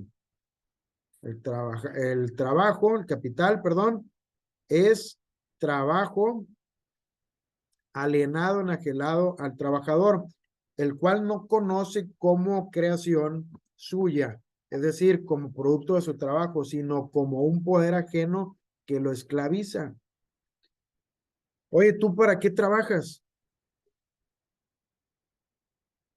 Pues para obtener cansancio, pudieran pensar muchos. En realidad, ¿por qué trabajas tanto? Se retribuye, entre más trabajes, más, mejor te va. ¿No, verdad? Entonces, pues el trabajo de alguna manera esclaviza porque, a ver, seamos claros, no van a venir los Coppel a decirnos que es un negocio muy bueno, vender muebles y ropa y les van a ir pagando a sus empleados muy bien, mucho mejor, para que ellos en algún momento abran una sucursal propia, para que ellos abran un negocio. Pues por supuesto, ¿cómo nos tienen esclavizado sin que se pueda ir ese empleado? Pues un sueldo que no te permita satisfacer del todo tus necesidades para que siempre estés dependiendo del empresario, ¿sale? Entonces, si no dependen de mí, se me van. ¿Por qué no le pagan bien a un excelente chef en un excelente restaurante? Porque en algún momento, si le pagan lo suficiente, después de 1, 2, 3 años, lo que va a pasar es que se va a terminar yendo a formar su propio restaurante y ustedes se van a quedar sin su excelente chef. ¿Sale? Entonces, el materialismo histórico es la teoría filosófica de Marx sobre la historia real y material de los hombres. Es decir, la historia, el materialismo histórico es la historia de los sucesivos sistemas económicos de producción creados por el hombre para realizar para asegurar su existencia. Entonces, la historia del opresor contra el oprimido a lo largo de la historia, del que oprime, del que esclaviza, fue expuesta en un modo conciso y breve en el prólogo a la contribución de la crítica económica política. Entonces, fíjense lo que Carlos Marx vino a decir, oye, históricamente no hemos sido parejos con todos. De alguna manera, siempre existe un pensamiento en donde tiene que haber un opresor económicamente al oprimido y se usan medios como la política y la religión y como la misma economía manejada por quienes tienen los medios para que pues para que no se pague lo suficiente. ¿Por qué nunca se quiso subir el salario mínimo? Porque se va a caer la economía, va a existir inflación. Se subió más del doble a lo que se lleva actualmente. El dólar bajó, se dejó en 19, casi 20 pesos, está en 18 actualmente. ¿Sale? Se decía que íbamos a hacer Venezuela. ¿Dónde? ¿Sale? Entonces se está aplicando actualmente una economía humanista en la que ya no es el sostener una empresa para presumir que México tiene una gran empresa, sino el sostener a una sociedad para presumir que somos un país con personas capaces, buenas, con oportunidades todos. Entonces, el materialismo histórico tiene, en resumen, dos ideas claves. Las sociedades humanas, para asegurar su existencia, han generado un sistema económico de producción e intercambio de bienes materiales que es un modo de producción de vida material, el cual, como todo lo que existe, está sometido al desarrollo dialéctico, es decir, está motivado por contradicciones. Nosotros, en realidad, aportamos mucho más en nuestro trabajo que lo que se nos da. ¿Por qué? Porque en realidad estamos ofreciendo un cacho de vida que jamás va a poder ser devuelto a nosotros a cambio de 900, 1,000 pesos a la semana, 1,200 pesos. Oye, te estoy regalando un cacho de vida todos los días que ya no voy a poder recuperar. Por 1,200 pesos, eso es lo que vale. Fíjense nada más lo que nos habla Carlos Marx. Y dice, el modo de producción es lo que en última instancia determina la ideología.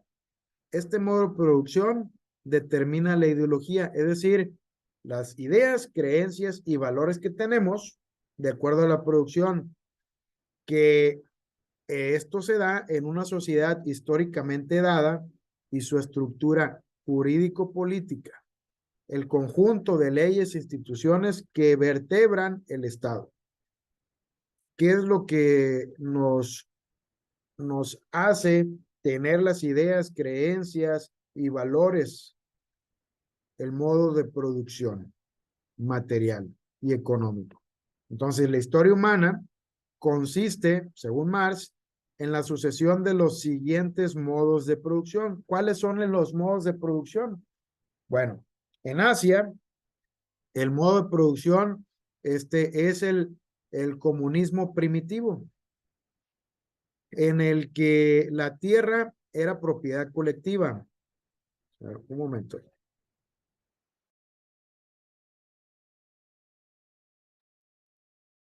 Y la tierra era propiedad colectiva, no privada. Un comunismo primitivo. La relación de producción consistía en relaciones de cooperación entre hombres libres e iguales. Todo es de todos. Cooperamos y nos ayudamos. Eso en algún momento fue el modo de producción asiático, estudiado por Carlos Marx. Y aparecen un modo de producción antiguo también, en el que se establece la propiedad privada. La relación de producción fundamental se daba entre dos clases sociales, los ciudadanos libres y los esclavos. Imagínense, siendo estos últimos una propiedad más de los primeros. Es decir, en la antigüedad, que no es en muchas ocasiones muy diferente a lo actual, hay clases sociales en donde los ciudadanos libres les pertenecen las cosas materiales e incluso tienen a sus esclavos que también les pertenecen y pueden comprar como cosas y vender como cosas. ¿Sale? Es el modo de producción antiguo y el modo de producción feudal que tiene una producción básica que se dio entre clases sociales de quienes, los señores feudales y los siervos. Entonces aquí hay antiguo, ciudadanos libres y esclavos. Sistema de producción feudal, lo que son los señores feudales y los siervos, que pues terminaban siendo una especie de esclavos también. Estos ya no eran propiedad de aquellos, pero sí el medio de producción fundamental en el que trabajan, es decir, la tierra, estando para ello obligados a entregarles directamente una buena parte de lo que consiguen para hacerla producir. Entonces, compartimos ganancias, yo soy el dueño de estas tierras, todo lo que produzcas, vamos 50 y 50, pero yo no le invierto nada, solamente porque son, o digo que son mías. ¿Sale? Entonces, el capitalista o moderno burgués, este modo de producción que analiza Carlos Marx lo relaciona la producción fundamental que se da entre los capitalistas y los burgueses, que son los propietarios de las empresas, las industrias y del dinero, el capital, y los proletariados. Estos tampoco son propiedad, los proletariados no son propiedad de los burgueses, sino, sin embargo, les arrebataban indirectamente la mayor parte de lo que producen, es decir, de su trabajo, formándose así el capital. ¿Sale? Entonces, cuando ustedes están en una empresa y son los que están en caja y cobran, ¿cuánto cobran? ¿Quiénes realizan el servicio? ¿Quiénes dan el servicio? ¿Quiénes ofrecen lo que hay ahí? ¿Y quién se queda con la mayor parte de las ganancias? Ya lo sabemos, ¿no? Entonces, que no es sino un trabajo humano alienado, enajenado al trabajador. Lo característico del modo de producción del capitalista es que en él todo lo que es un bien material se convierte en mercancía, es decir, un objeto, además de tener un valor de uso, una utilidad, existe o es productivo como valor de cambio, es decir, intercambiado por otro en la sociedad, por dinero, que ejerce función de mercancía universal, siendo el fin último el intercambio de mercancías, precisamente el aumento constante y limitado del dinero. En resumen, todo lo que es un bien material es mercancía. ¿Sale? Y el sistema comunista, por su parte, es impulsado por las contradicciones de la sociedad burguesa. Se vislumbra en el horizonte de la historia humana. En él quedan separados los antagonismos económicos y de clase. del modo de producción burguesa, estableciéndose unas relaciones de producción basadas en propiedad común de todos, una propiedad colectiva con los medios de producción. Y Marx afirma que con esta formación social se cierra la prehistoria de la sociedad humana. Es decir, la sociedad comunista o sociedad sin clases, el hombre, después de un largo y tortuoso devenir temporal, llega a conquistar su propio ser, hombre, su humanidad, iniciando el tiempo del hombre no alienado, la verdadera historia humana. A ver, el sistema comunista causó en Asia y en gran parte de Europa, en todo el Oriente, a partir de que Marx publica su obra El Capital, esto que estamos escuchando, provoca revoluciones que tienen la defensa y la revolución de ideas que deja 100 millones de muertos. ¿Cuántos son 100 millones de muertos? Prácticamente la población total de México. Nosotros actualmente somos 130 y tantos millones. ¿Se imaginan?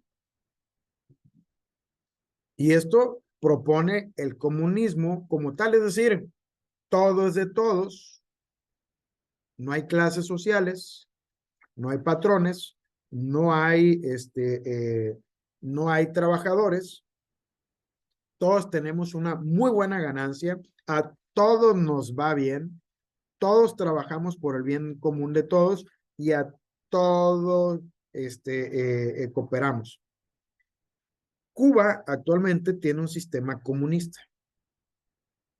¿Por qué Cuba se mantiene en ese ideal y nosotros tenemos la percepción de, oye, no funciona el sistema comunista? ¿Por qué? Porque resulta que en Cuba son pobres. Pues sí, son pobres, pero fíjense nada más, si se deja crecer un sistema comunista, probablemente llegue a ser un sistema que tenga éxito, no lo sé. Pero a Cuba, lo que sí es cierto es que se le cierran las puertas para que tenga e intercambie mercancías. En algún momento, Rusia le estuvo comprando toda la caña que ellos producían en el país y es un país también, un país bananero, es decir, que produce bananas y esa producción enorme que tienen, pues al venderse puede ayudar mucho a los ingresos del país. Pero adivinen qué, los Estados Unidos cierra las puertas a los países que puedan tener una relación comercial con Cuba. Y por lo tanto, si no hay ingresos, pues no hay nada que repartir. Y si no hay nada que repartir, pues hay pobreza. Y si hay pobreza, pues hay descontento. Pero no solo depende del gobierno, de que sea un sistema malo, simplemente es un sistema que el mismo capitalista, que el mismo capitalismo no han dejado proliferar. ¿Por qué? Porque capaz si se convierte en una idea que pueda crecer todavía con más fuerza y razón. ¿Sale? Entonces, en toda la sociedad históricamente dada, se puede distinguir una infraestructura y una supraestructura. La infraestructura es el modo de producción y la superestructura, la estructura que es el gobierno de la ideología de la sociedad y la estructura jurídico-política. ¿Sale? Entonces, esto es lo que nos marca Carlos Marx. ¿Sale? Entonces, ¿de qué habla la filosofía contemporánea? Bueno, para empezar, ¿de dónde viene? Desde finales del siglo XX se caracteriza por la disparidad de enfoques, sistemas y de escuelas y determina factores sociales y culturales tan diversos como la crisis de los modelos políticos. Las manifestaciones más importantes en este periodo son el vitalismo. ¿A qué se refiere el vitalismo? Es la exaltación de la vida, esto ya lo vimos en una de las preguntas, como una realidad fundamental. El historicismo, que es el objeto, cuyo objeto es la vida de la humanidad a través de la historia. ¿Sale? Las manifestaciones como la fenomenología es un intento de convertir la filosofía en una ciencia de los fenómenos. El existencialismo toma como objeto el estudio de la existencia individual del hombre. El personalismo concede primicia a la persona. El empirismo lógico y la filosofía analítica dedican en el análisis lógico del lenguaje. Entonces, vitalismo, vida individual. Historicismo, la humanidad a través de la historia. Vamos a ponerlos de otro color, rapidísimo.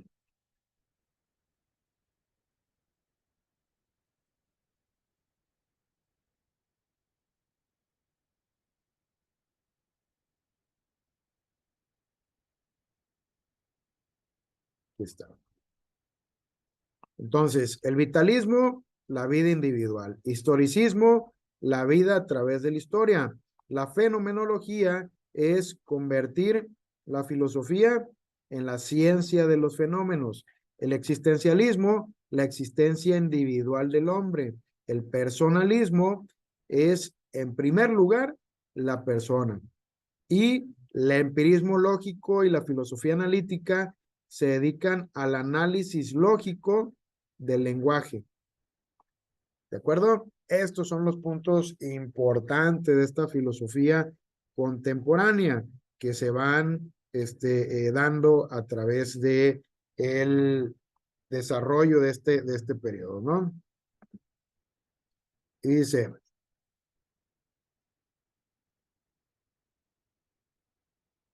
también cabe destacar otras corrientes escuelas que configuran el estado actual de la filosofía, especialmente el estructuralismo y la escuela de Frankfurt, el pensamiento y premisas de Friedrich Nietzsche.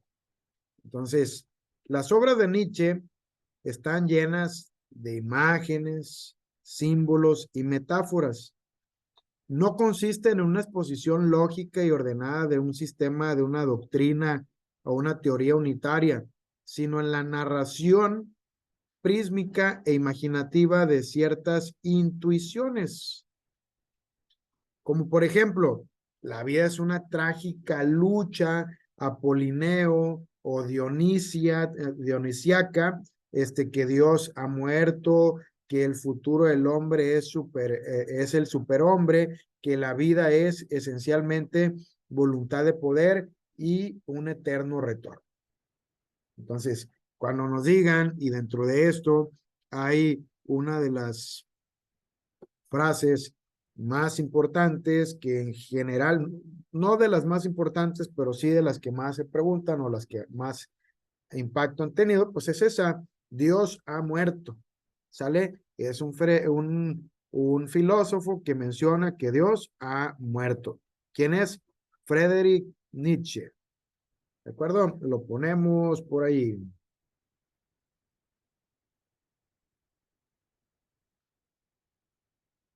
Y dice lo siguiente: critica a la cultura burguesa y emplea un método genealógico que consiste en indagar el origen histórico psicológico de la moral europea cristiana. Según Nietzsche, manifiesta una aguda decadencia de la vitalidad occidental. ¿Sale? Pues se ha hecho algo cada vez menos valioso.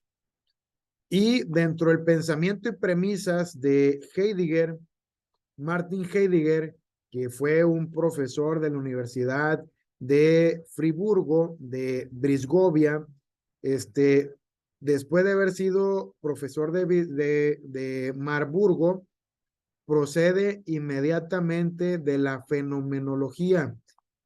Relaciona estrechamente con el pensamiento de Husserl y Schiller, pero por otra parte enlaza con la más rigurosa tradición metafísica y concretamente con Aristóteles. A ver, ¿de qué trata?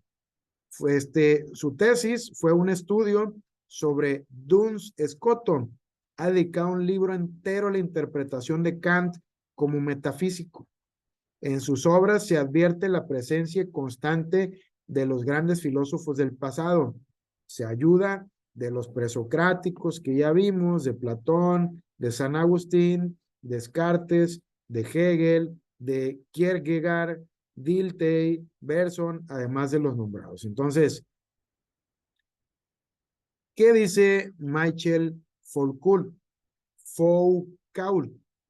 Paul nació en Francia y publicó sus primeros libros que fueron Las palabras y las cosas. Alcanza gran popularidad a pesar de su dificultad. Se agrupó rápidamente con académicos como Jacques Lacan, Claude Lévi-Strauss, Roland Barthes, para formar la nueva ola de pensadores que destronaría a los existencialistas. Sus obras se ubican dentro de la filosofía del conocimiento. Sus primeras obras, que fue La historia de la locura, El nacimiento de la clínica, Las palabras y las cosas y La arqueología del saber, seguían una línea estructuralista, pero se considera generalmente como un postestructuralista a obras posteriores como Vigilar y Castigar y La historia de la sexualidad. Trata principalmente el poder, el tema del poder.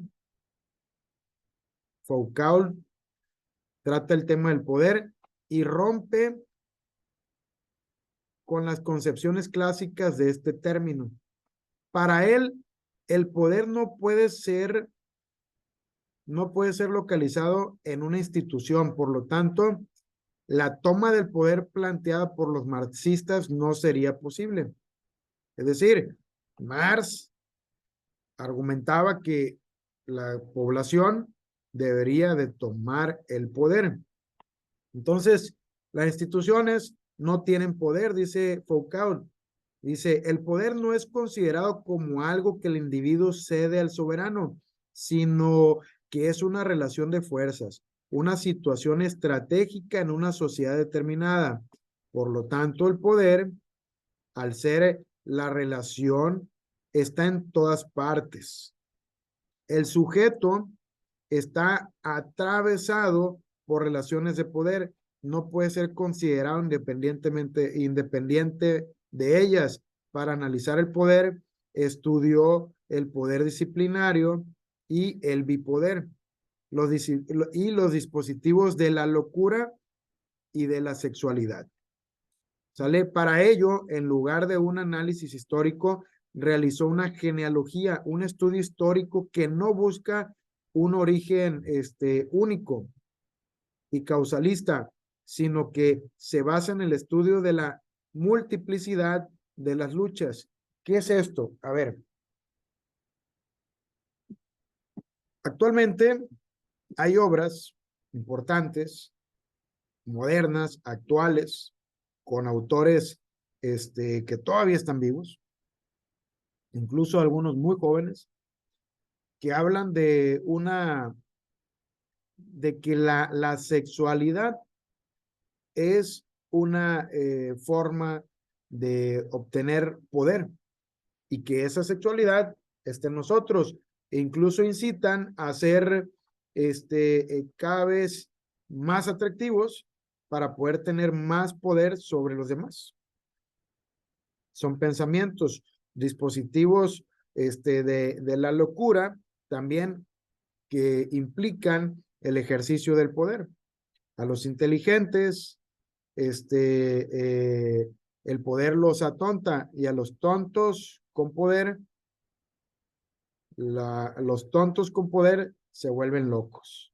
¿Sale? ¿Por qué? Porque es una tentación enorme lo que hay aquí. Y bueno,